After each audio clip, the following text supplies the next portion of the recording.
Good morning, everyone. Now, hear the Lord is serving you with all faithfulness, throw away the gods your ancestors worshipped, belong to you, Euphrates River, and King Egypt, and serve the Lord. But it says the Lord is undesirable to you. Therefore, for yourselves this day, when you will say, whether the gods of ancestors first began in Egypt, or the gods of the Amorites, in whose land you are in. But as for me and my house, we will serve the Lord. And the people said to Joshua, we will serve the Lord and otherwise receive the mercies of God. Father, you offer here, let's say I will sing of the mercies of God.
Let us pray.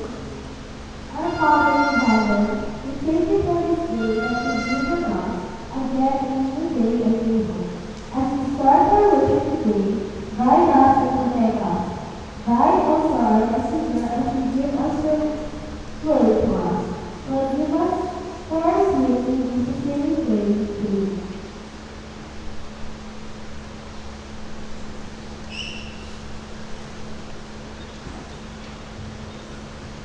Good morning. morning po. God is good. All the time. Yan, mahina na naman. Minsan pa, bigay natin ang kabutihan ng Panginoon sa atin. God is good. All the time. All the time. God is good. Yan, so mayroon mo tayo sa ating CYF, Reformation Sunday, of course, night Sunday in the kingdom. 5 na po tayo. Ilang araw na lang po? Pasko na. Yan. So, ngiting Pasko sa katabi. Ibigay ang ngiting Pasko sa ating mga katabi. Ulitin po natin yung kanya-kanina si OF. I will sing the mercies of the Lord. Habang iyan natin tayo, ina, itikatiya, dan isip kaya tunggal maisa. So, I will sing, and bawal yan, pati-play. Kantahin po natin. I will sing of the mercies of the Lord.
natin ang mga kaarawan sa Rodrigo. October 2022, Zakari Angelo Balin, Charmaine Mahardo, Maricina Diaz, Hilda Salcedo. On 25, Elmer Capital, Lisa Joy Miguel, and Gil Salcedo. On 26, Mar Christian Diaz, Margarita Nicoco, and 28, Ronnie Buhani. Yes. Opo, so, awitan po natin si Kanina.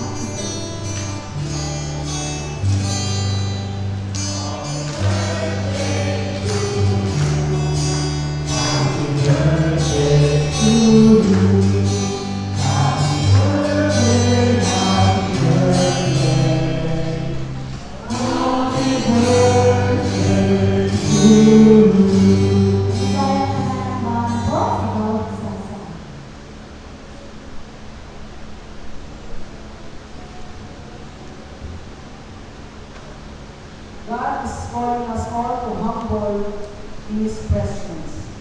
Katulad din ang pagtawag niya sa mga taong noon sa panahon ni Ezekiel. He still are calling us now. Ezekiel 11, verse 19 to 20. I will give them an undivided heart and put a new spirit in them.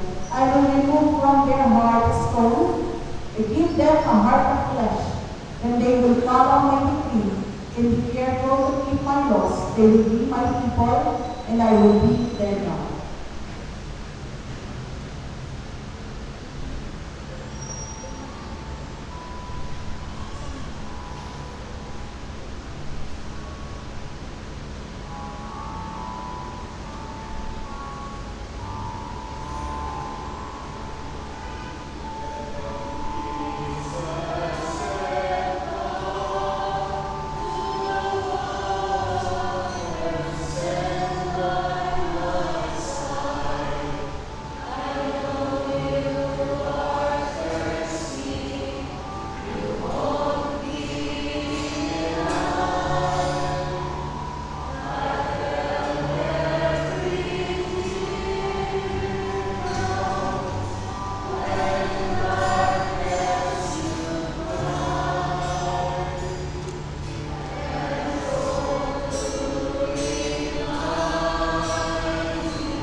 Manalangin tayo.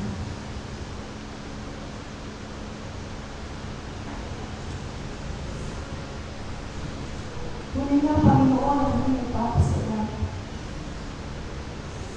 Sa likuran ng aming mga mahihitigan Panginoon, sa aming mga kasalanan,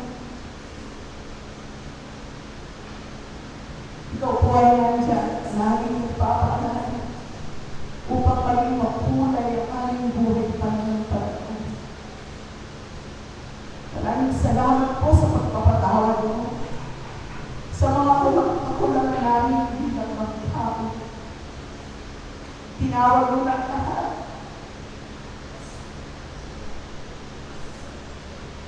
Hinihintay mo ng lahat. Kung minsan ay nangihina pa rin sa pananampalataya dahil sa mga pagsubok na dumadaan sa buhay natin. Ibinigay na namin ang aming mga puso sa iyo at alam namin, Panginoon, kung hanggang saan ay wala kang magulong. Maraming salamat po, Panginoon, sa pagbibigay mo ng pag-asa, sa muli mong pagpapatawad, sa mga bagay namin nagawa, ay hindi namin napigilan ang magalit, hindi namin napigilan ang mag-ibig, ay hindi namin napigilan, Panginoon, ang magsalita ay hindi naaayon sa iyong kagustuhan. Ngunit ikaw ay nandiyan, sabi nga sa awit, Panginoon. And for those who have cried aloud, Lord God, for this you have died for us. Maraming salamat po, ang maraming salamat. Ipapatuloy kami na nakakaisa upang itaas sa iyo ang aming mga puso upang sa gayon, Panginoon, ang aming pagbuling ay maging maayos. Ang maraming salamat. Maraming salamat sa dakilang pagpapatawad, sa pagbura mo na naman sa aming mga kasalanan, sa pag-iimot na naman, Panginoon, ng aming mga kahapon, upang kami ay lumakad ng malulig sa iyong harapan. Ipinapanalangin namin unang-una ang iyong simbahan, ang United Church of Christ of the Philippines dito sa daon ito. Magpatuloy ka pong palakasin ito. Panginoon, kasama ng mga membro tinawag mo upang sa gayon ay sama-sama namin ipakita kung ano ang pagiging Kristiyan. Sama-sama namin ipakita kung ano ang dakilang pagmamahal mo, ang justisya at ang kapayapaan. Ang maraming salamat. Magpatuloy kang hingin, O Lord God, Father in heaven, ang kahilingan ng aking mga kapatid sa kanilang mga pagkakatay, O Lord God, sa mga naisin ng kanilang mga puso. Pagpalain mo nga po ang lahat, ang maraming salamat. Ang kanilang mga ipinapanalangin, sinasamahan namin ng yes and amen. We are praying, O Lord God, sa lahat ng pangangailangan ng bawat pamilya, lahat ng mga tao na nilagay mo sa aming mga buhay upang isyera, alagaan, Panginoon, at bigyan ng pagkakataong makilala ka sa pamamagitan ng aming mga sariling buhay. Pagpalain mo kami, Panginoon, upang kami maging magpapala sa iba. Pagpalain mo po ang lahat ng may sakit. Pagalingin mo nga po sila sa mga oras nito at hayaan mo makasama namin dito, O Lord God, sa iyong corporate worship na tinalaga para sa amin. Pagpalain mo po, Panginoon, ang mga nagbiministeryo na kasama ng iyong pastor na narito, ang lahat ng mga church workers, O Lord God, ang lahat ng mga manunod na inihangin ang kanilang buhay, ang lahat ng mga mang-aawit, Panginoon, na talagang pinaghihirapang maging upright sa iyong harapan sa kabila ng aming mga kahinaan upang maibahagi, Panginoon, ang mga salita ng Diyos sa pamamagitan ng kanilang pag-awit. Pagpalain mo po, Panginoon, simbahan ito. Pangalawa ay dito po sa aming lugar, sa Alicia. Ito po mahaba, nagbibigay ng pagpapaalala, Panginoon, at nagbibigay ng wisdom upang magawa ang mga bagay na nais mo para sa mga taong pinili mo, Ama namin sa langit. Pinapanalangin din namin, Panginoon, ang Israel at ang mga nangyayari sa ibang bansa. Ama namin sa langit, bigyan mo po sila ng kapayapaan sa ikaw lamang ang mga pagpipiliin mo. Tinataas namin, Panginoon, ang aming pagsamba. Pagpalayan mo po ang lahat ng mga clergy, lahat ng mga pastor, ang lahat ng aming mga bishops, so Lord God, Father in heaven na nagsisigi sa iyo. Maging mabangos sa mga lahat ang aming mga gawain, Panginoon, sa pangalan ng aming Panginoong Jesucristo. Amen.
Colossus 3, verse 1 to 11.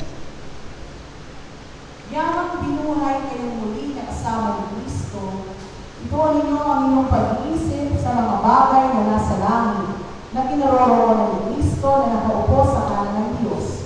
Ang mga bagay na panlangit ang sa isip ninyo, hindi ang mga bagay na panlupa, sapagkat namatay na kayo at ang inyong buhay ay nakatagpo sa Diyos, kasama ni Kristo. Si Kristo ang inyong buhay kapag siya'y nahayag na, mahayag din kayong kasama niya at makakahati sa kanyang kaluwalhatian. Kaya patayin na ninyo ang pagnanasang makamundo, ang pakikiapid, ang karumihan, ang mahalay na sinuyo ng damdamin, masamang pagnanasa, at ang kasakiman na isang uri ng pagsamba sa Diyos-Diyosan. Dahil sa mga ito, tatanggap ng parusa ng Diyos ang mga taong ayaw pasakop sa Kanya. Kayo man ay namuhay din ayon sa pagnanasa nito nang kayo ay pinag-aarian ng ganito.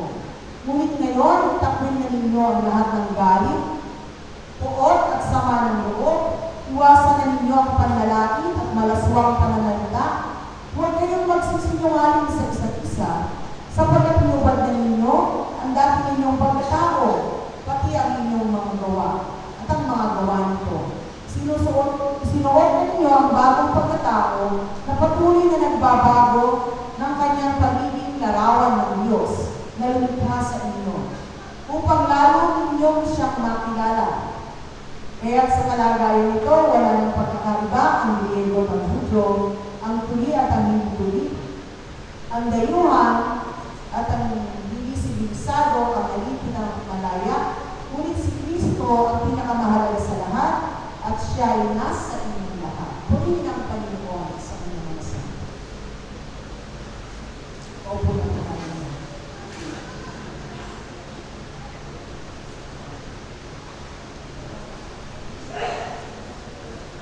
Magandang umaga po sa inyong lahat. Maganda po ba ang pag-isip nyo kaninang umaga? Purihin ang Diyos. Napakaganda po ba yung awit kanina, yung I will sing of the mercies of the Lord? Pinagin niyo po ba yun? Amen. Pagkatapos ay kinanta natin yung for those tears I died. No? Talagang inunbig ba ni Lord ang inyong mga puso? Reformation Sunday. Panahon ng pagbabago o para sa iba, sabi ko nga dito, hindi lamang pagbabago, kundi pagpapaalala sa mga dati nang sumusunod sa Panginoon. No? At lalo na, ang pagpapaalala na tila talik at di ba nagtulog. Isularing tidalan ang mga Panginoon Jesus. Kahit na napakasimple ng awitin ay binibigay sa atin kung ano ba ang pagsunod. Kanina, parang yun na yung pagbubukas ng sermon. No? Yan. Ang ating Diyos ay palaging binabago tayo sa araw-araw. Tingnan mo ang matabi mo. Binabago ba siya ng Diyos sa araw-araw? Tingnan natin ang ating mga matabi. No? Oo. Yan pa rin yung dati nilang mga mukha. Pero palagay ko, laging nagdaragdag ng mabuti, ng pagbabawang mabuti sa atin ang Panginoon. No? Hindi lamang yung paggamit ng mga make-up ang nakapagpapabago sa atin. Kundi yung mga salita ng Diyos sa araw-araw na ginagawa natin. No? Na dapat tayo ay mayroong quiet time sa Panginoon. Mula sa umaga, pili na kayo dyan, tanghali hanggang hapon, na nakakausap natin at nagbabasa tayo ng kanyang mga salita upang dumating sa ating mga buhay yung tinatawag natin reformation, yung pagbabago mula sa ating mga puso patungo sa ating anyong paglabas. Kaya nga sinasabi nila kung minsan, ang ganda-ganda mo ngayon sis, no? Ang gwapo-gwapo ngayon brother, kasi talaga mo ang glory ng Panginoon. Amen ba yun? kwento tungkol sa isang matandang membro ng simbahan na kuha ko lamang din doon sa ating mga binabasa.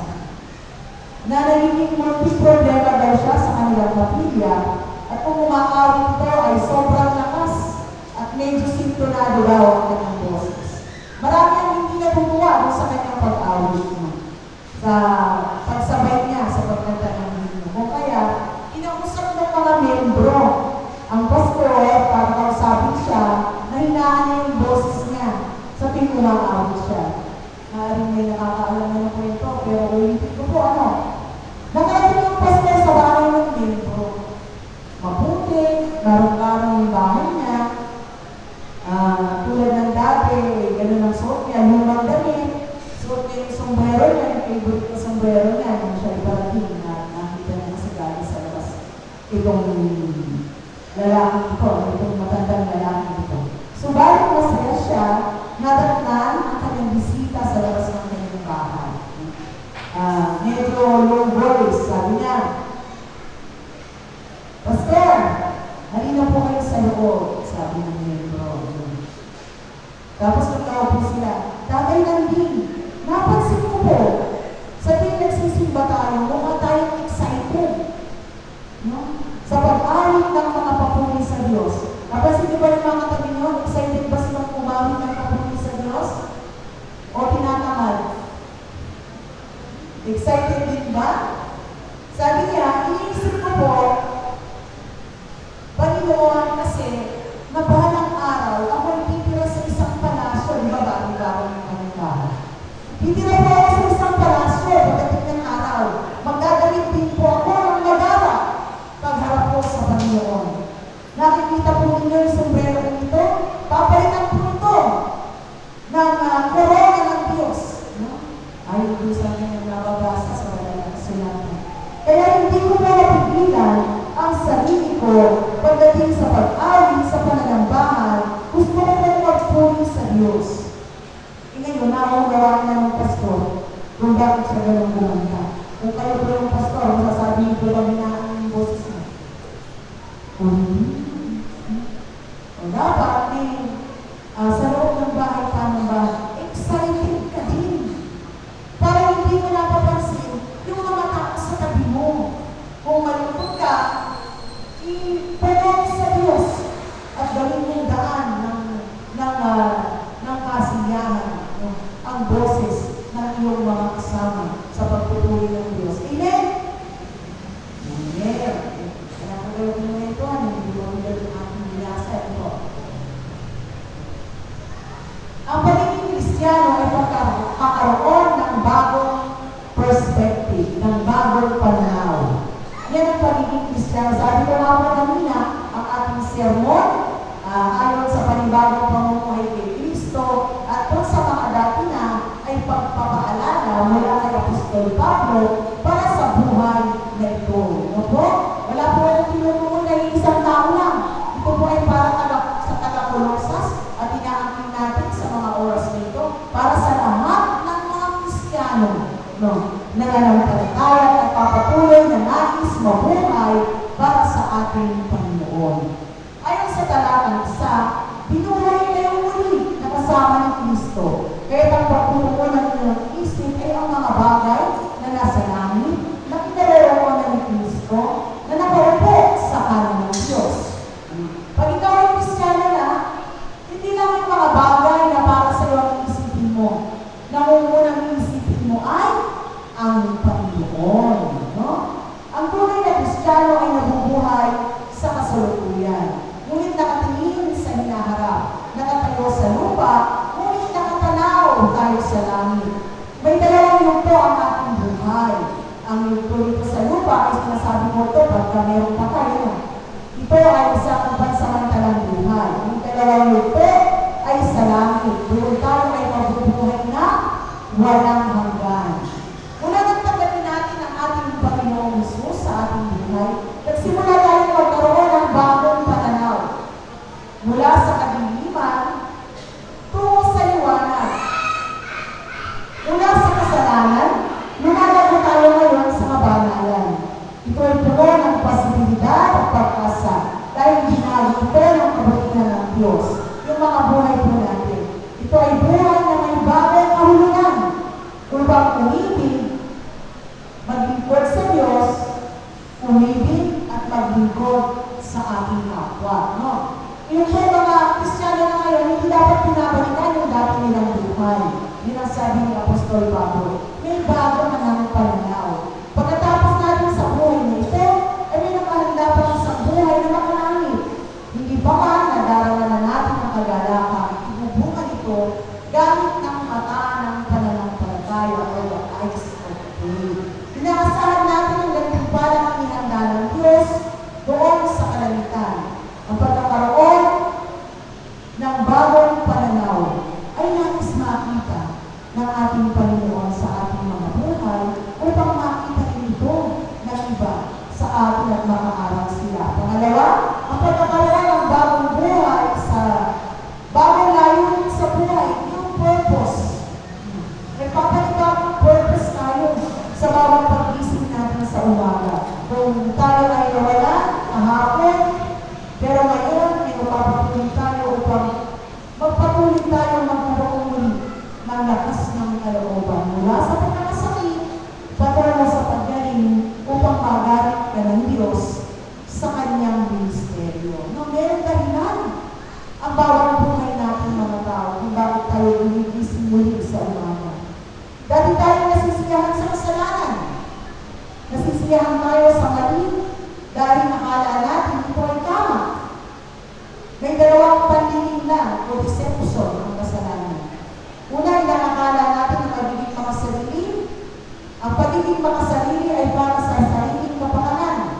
Paghahanap ng kasiyahan sa sarili, tulad ng pagnanasang makalaman, mapakiapid, kahalayan, mahalay na sinubuyo ng damdamin. Akala natin okay lang ito, no? Dahil tayo ay tao, pero hindi po. Talagang ang gusto ng Panginoon, tayo ay magpapatuloy na gagamitin sa paggawa ng mga mabuti. Kung nais natin na tayo ay makaranas ng mga bagay bilang mag-asawa. Pwede na po kayong magpaksa. Pwede na po kayong kahit anumang inaakala natin na para sa atin, sino man yan, nasaan lang yun. Sige po, pag pinagpala po yan ang Panginoon, yan po ay matutuloy ang ibigay sa iyo upang hindi ka magkasala. Matutuloy ang ibigay sa iyo ng may responsibilidad at pangako ng panibagong buhay. Amen po! Ngunit ang totoo, ang mga kasilahan sa buhay natin, nagpapagawa ng kasilahan at pagkawasak pagka ito ay ating nagpapatuloy na ginagawa na hindi nakaayon sa ating Panginoon. Inaakala natin pangalawa na ang kasakiman ay pagsariling kasalanan lamang. Ngunit ito ay isang uri ng pagsamba sa Diyos-Diyosan. Ang kasakiman, hindi binis. Akala natin kasalanan lang natin. Pero ito ay isang uri ng pagsamba sa Diyos-Diyosan. Sabi nga sa verse 5, kaya dapat nang mawala sa inyo ang mga pagnanasang makalaman, ang pangkiapid, kahalayan, mahalay na simpuyo ng damdamin, masasamang nasa, at ang kasakiman ng isang uri ng pagsamba sa Diyos-Diyosan doon sa verse 5. Ang dahilan kung bakit nagiging pagsamba sa Diyos-Diyosan ang kasakiman ay dahil ito ay nakapagbibigay luwalhati sa kasamaan. Niluluwalhati ng greediness ang kasamaan. Ito ay ang nais ni Satanas na ating gawin upang unahin natin ang ating sarili hanggang makalimutan natin ang Diyos. Kaya tingnan natin ng mabuti, aalagaan natin ng mabuti ang ating mga sariling damdamin, ang ating mga sariling pag-isip, upang sa gayon, ito ay magamit ng Panginoon para sa iba. Kapag naging Kristiyano na ang isang tao, Diyos na ang nauna sa kanyang buhay. Nagbabago ako yung kanyang priorities. Dahil ang sariling kapakanan ngayon ay kalooban ng Diyos. No? Dati, sarili natin kapakanan, ngayon, kalooban ng Diyos. Dati, tayo lang, ngayon, kasama ng Diyos at ang iyong community. No?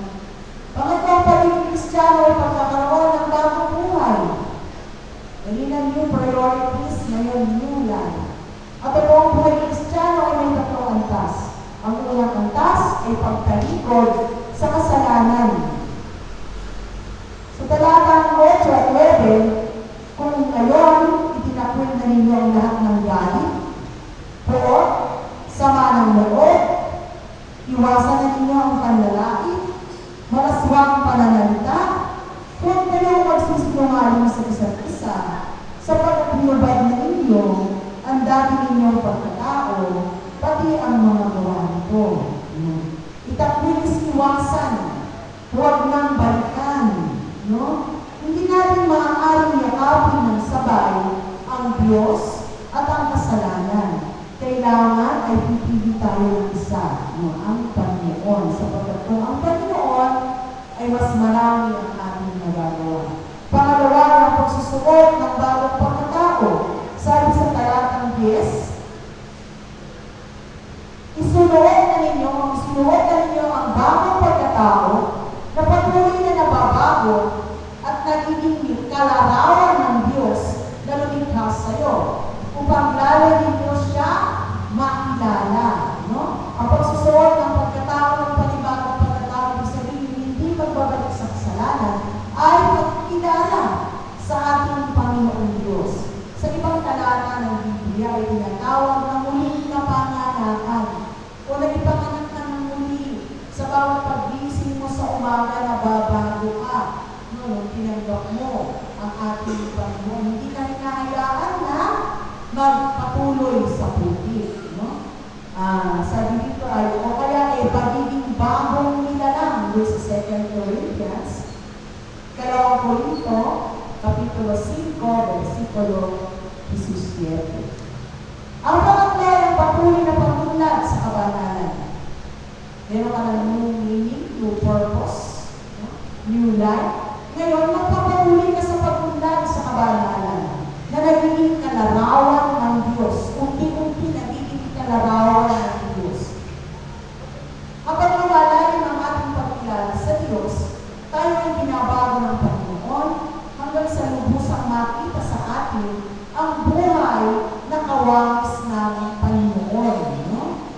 Yung Kristyanismo ang ating relihiyon kay Kristo.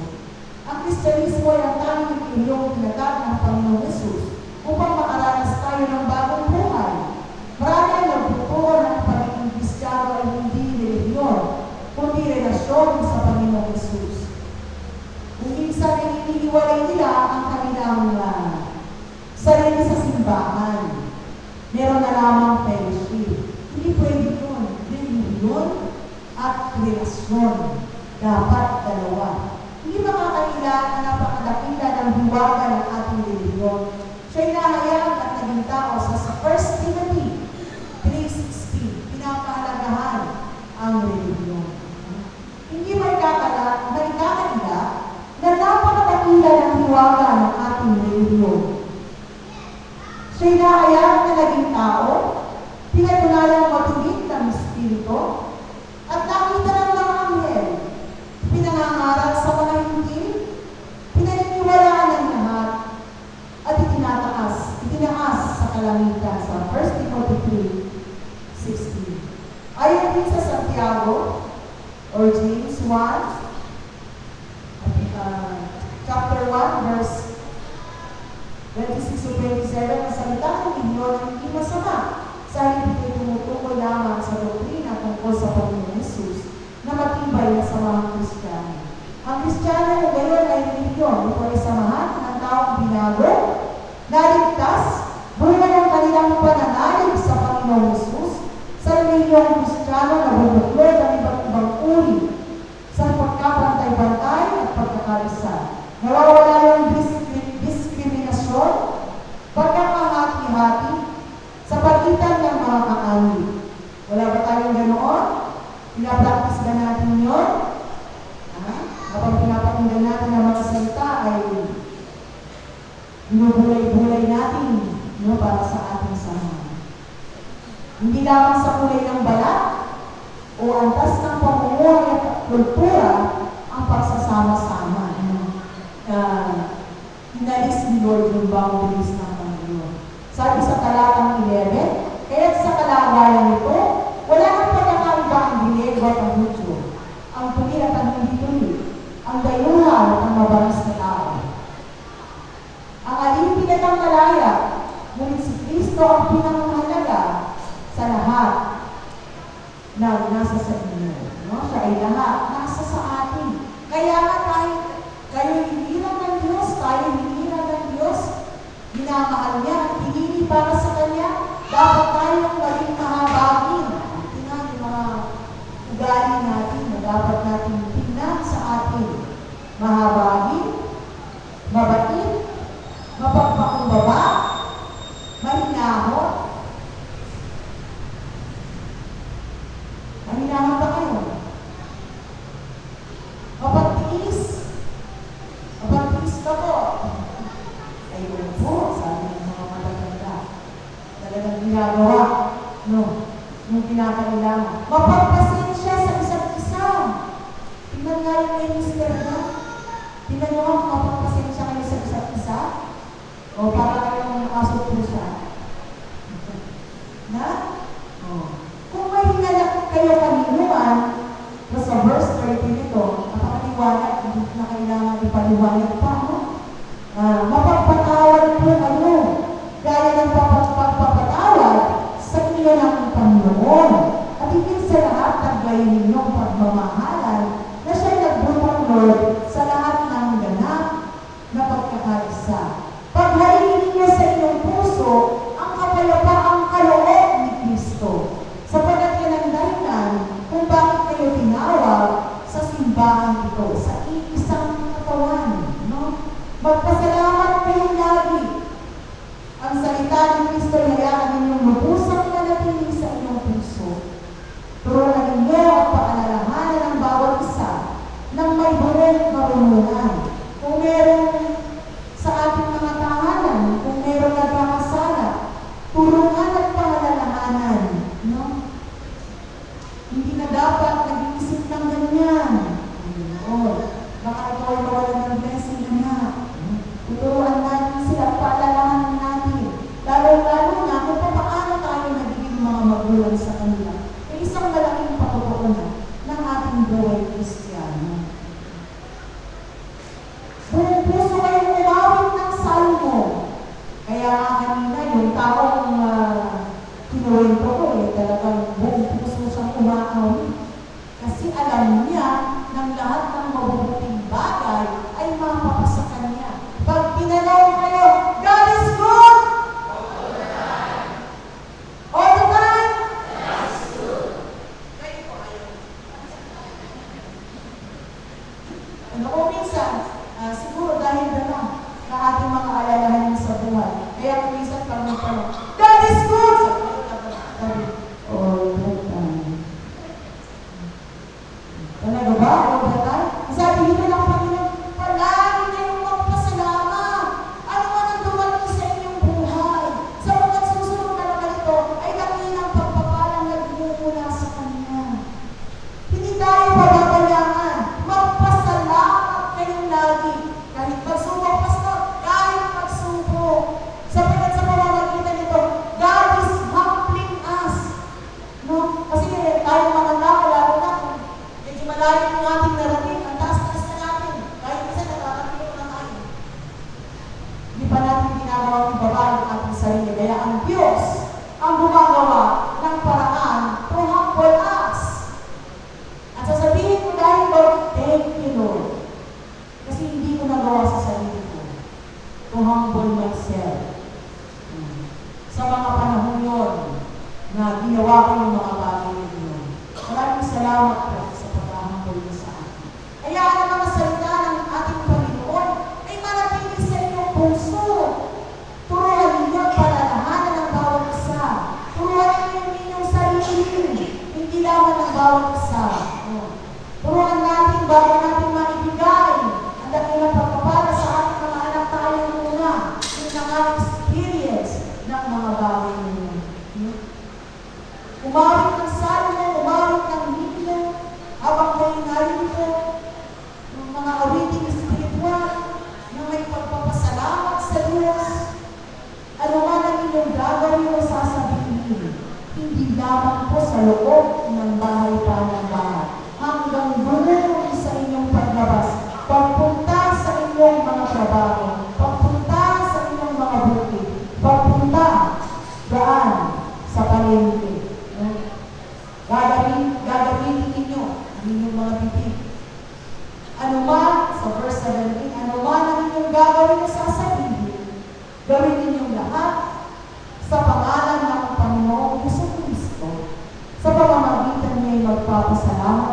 Diyos na buhay, sa Diyos na ating Ama.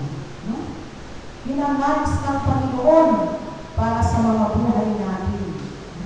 Nagpapanibago, reforming our hearts through the words of the Lord. No? Kaya nga tayo lahat ay mga alipin ng Panginoon. Sa lahat ng bagay na sundin natin ang ating Panginoon. O ang ating Panginoon dito sa lupa, kung mayroong mandos, may nakakakita man o wala. Maglingkod kayo, hindi upang kalugdan lamang ng tao, kundi ng dahil sa kayong tapat at may takot sa Panginoon, mga kabataan man, kalalakihan at kababaihan sa mga tayo magpunta, sapagkat kung meron ko ang ginagawa, inuukos sa atin. Hindi natin sasabihin, ako na naman. Kami na naman ang tinawag ninyo. Nasa mga iba, gawin mo lang. Maglingkod kayo, hindi upang nalugdan ng mga tao. Kundi dahil sa kayo'y tapat at may takot sa Panginoon. Ano man ang inyong gagawin? Tutulong kaya ako sa simbahan. Baka sabihin nila, pag-ilan yan ako, tawag kung ano-ano pa yung sinasabi. Pumunta ka, tumulong ka, at siyang napagpapalaki ka ng Panginoon. Ako'y matanda na magiging tagapagpasaya ka, huwag kang mag-alala. No, hindi ka magagawa ng mga gawain mabibigat, pero ikaw ay makakaplit ng mga kabataan.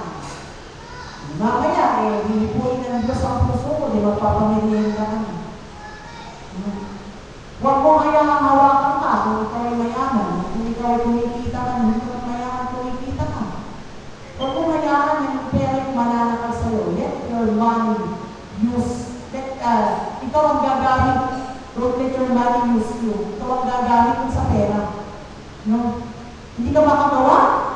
Pagdala mo ng pera mo, pang merienda, hindi ba ibibilang ng Panginoon yan? Kasi yun yung nasa iyo. Ano ba ang hihingi ng Panginoon? Hindi yung Panginoon nasa iyo. No? Hindi ka naman mawawalan sapagkat kung ganyan ka, sabi ng Panginoon ay pinabalik ito. Ang bawat nakakaloob, siksik-tigit, umakapaw ang kanyang pagpapala. Amen? Kung mamaya, kumain kayo ha. Dalihan niyo pagkain niyo. Para lumakasulinan natin. Kaya nga, ano man ang inyong ginagawa, gawin ninyo ng buong puso na parang sa Panginoon kayo naglilingkod at hindi sa mga tao. Tagal ko lang sinasabi niya, simula pa nung ako. Kapag may napapansin akong galit siya, pagka siya naglilinis, itong mag-alala, ang Panginoon ang magpapalit sa inyo. Huwag kang palaging galit. May palagi siyang galit. Kaya yun, na-stroke siya. Kabata-bata pa na.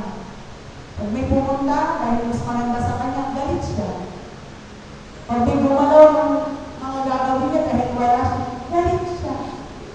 Eh, ang sabi nito, pagka gagawa ka, gagawin mo ng dahil sa Panginoon, at ipagpapasalamat ng panagi yung mga bagay na ginawa mo at hindi mo nagawa sapagkat gagamit ng tao ng iba kapag hindi mo makakaya. At ganun din ang sinasabi ko, pag ayaw mo, di gagamit ang Panginoon ng iba. Bakit ikaw lang ba yung tao? Hindi po ako. Nakalakas na. Ayaw mo. No? Pagka gusto natin, kung lang magpapalain na ni Lord sapagkat si Kristo ang inyong Panginoon, pinaglilingkuran ninyo at alalahanin ninyo ang pagkakalooban kayo ng Panginoon ng gantimpalang inilalaan para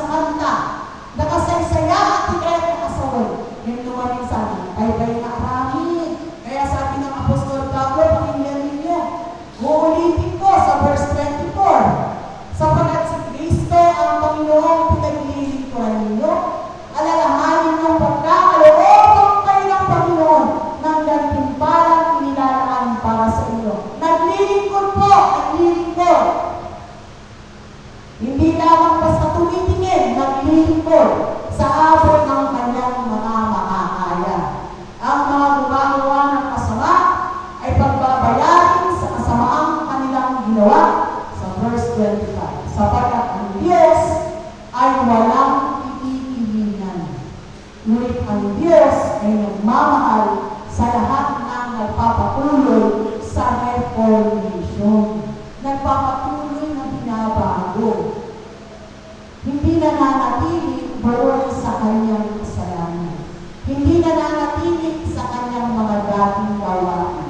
Nagre-reform, nababago ang kanyang buhay sa bawat araw. Pagpalain po tayo ng ating Diyos na buhay. Tayo po'y manalangin. Panginoon, narito po kami at binasa namin ang Colossus 3, Lord God. Ang lahat na ito ay galing sa iyo. Sapagkat ipinalaga mo, Panginoon, ang mga salitang ito para sa buong pag-Kristyanuhan ng Panginoon. Pipili po kami ng mga salita.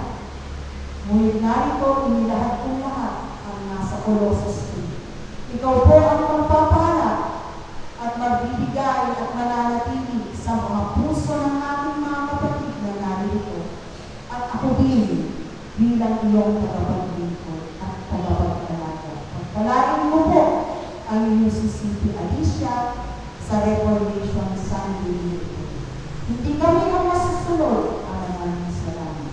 Ikaw na aming Diyos, nilubhang mapagmahal na aming tagapagligtas na hindi nagbabago noon ngayon at magpapalitan sa pangalan ng Diyos.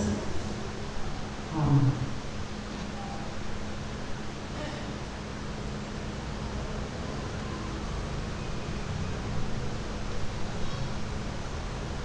Love and the girls by sharing. You can only have more for yourself when Jesus gives to us.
pinakikay sa amin na ipiyag na mayo. Ipinaga na po ni Jesus sa ipiyag kararating. Amen.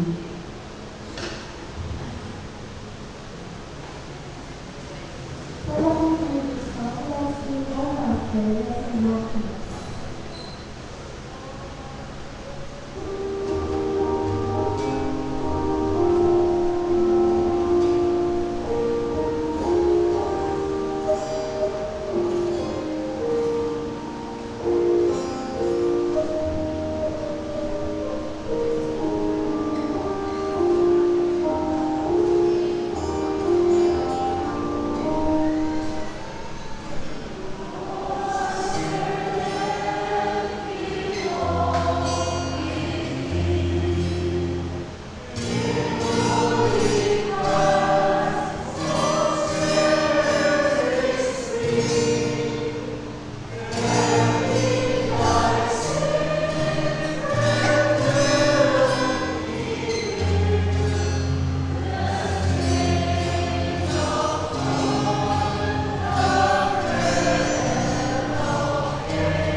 Manalangin tayo. Maraming salamat ang Diyos mabuhay sa pagpapaalala sa aming magkakapatid na alang-alang sa masagalang habag mo sa aming lahat. Ikaw ay namamanig sa amin na ialay namin ang aming mga sariling buhay bilang handog na buhay, banal at kalulugod sa iyo. Sa aming pag-uwi, Panginoon, dala-dala namin ang iyong mga salita. Ibabahagi namin ito sa lahat ng nangangailangan. Sa aming pamilya, palakasin mo po ang ating mga kapatid, patibayin mo po ang kanilang espiritual na pangangatawan. At makita kanila sa bawat gawa, Panginoon, sa pamamagitan ng aming spiritual eyes, O Lord God.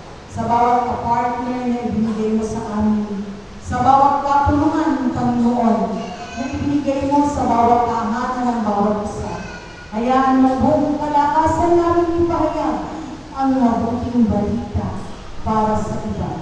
Pagpalagin mo po ang ating mga kapatid, tuluyan, Panginoon, gawing mabuti ang bawat tahanan. Lukuban mo kaming palagi na iyong banal na dugo, sapagkat kung wala ka sa amin, Panginoon, wala po talaga kaming magagawa. Panginoon, palagi mo kami pagwardyahan sa iyong mga angeles na mayroong espadang nagliliyab na apoy. Sa bawat angeles